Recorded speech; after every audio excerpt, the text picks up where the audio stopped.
In the heart of the ancient world, nestled in the vibrant city of Alexandria, stood a beacon of knowledge, a testament to human curiosity and the relentless pursuit of wisdom. This was the Great Library of Alexandria, one of the largest and most significant libraries of antiquity. It was more than a collection of scrolls. It was a revolutionary idea, a universal repository of all the world's knowledge. The story of the library begins not with a building, but with a vision. Following the death of Alexander the Great in 323 BCE, his vast empire was divided.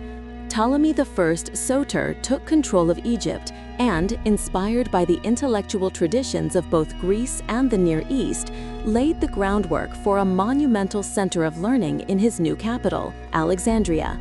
While the idea may have been proposed by the exiled Athenian statesman Demetrius of Phalerum, it was Ptolemy I's son, Ptolemy II Philadelphus, who brought this ambitious project to fruition.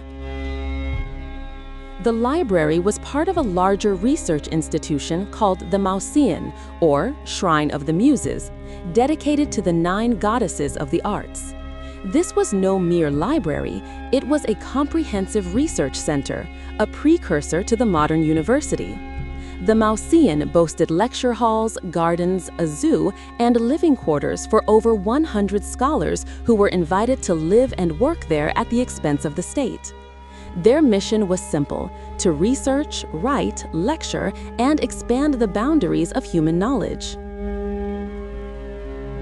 The Ptolemaic rulers were relentless in their quest to acquire every known text.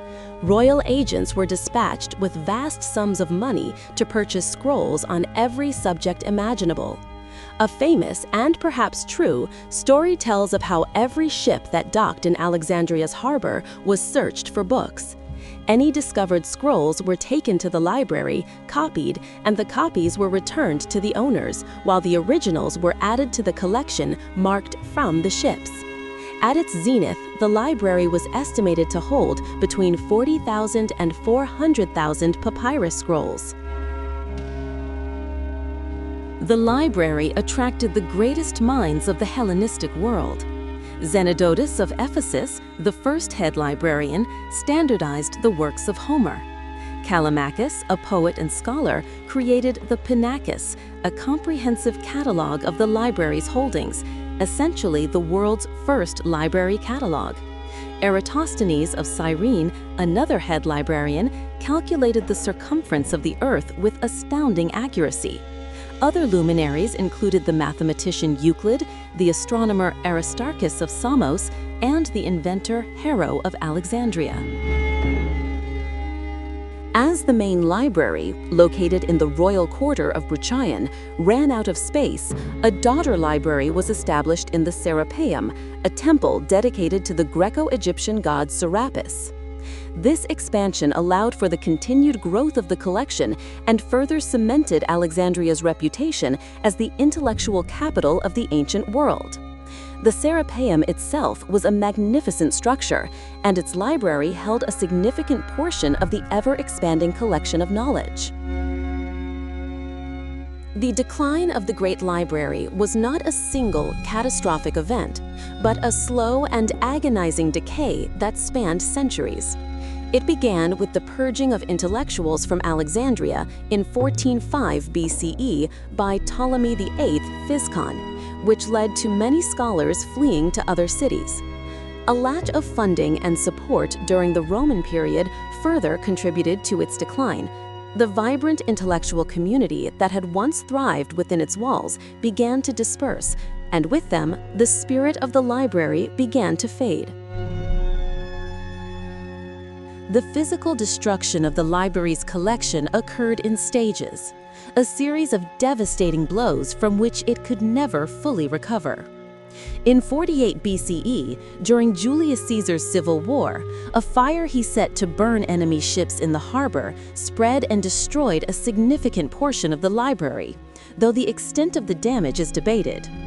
Later, between 270 and 275 CE, conflicts during a Palmyrian invasion likely destroyed much of what remained of the main library. Finally, in 391 CE, the Serapeum, the daughter library, was vandalized and demolished under a decree by Bishop Theophilus of Alexandria.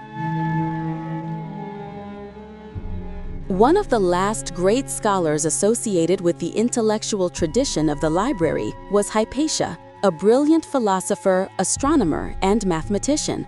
She taught Neoplatonism to her students and was a symbol of the enduring spirit of inquiry that the library had championed.